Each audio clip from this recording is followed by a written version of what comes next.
મમતાની મૂર્તિ કહેવાય જગતમાં જન્મ દેનારી માં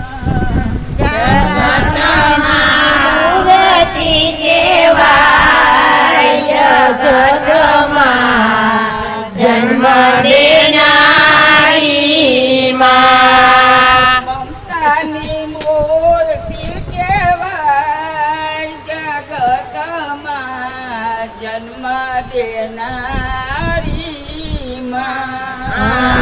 મમતાની મૂર્તિ કહેવાય જગમાં જન્મ દેનારી માં નવ નવ માસ યોદર રાખિયા નવ નવ માસ માં ઓદર માં રાખ્યા